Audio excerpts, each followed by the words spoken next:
Hello, everyone. Today, I want to talk about how kids nowadays are dating.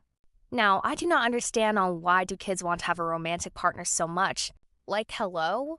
You are still a child. You haven't hit puberty yet.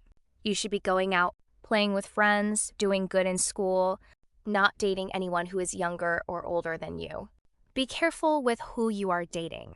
Even with online dating, you can never know when you are dating a 30-year-old plus man. That's all I want to talk about. Remember to be careful when dating. Jasmine out.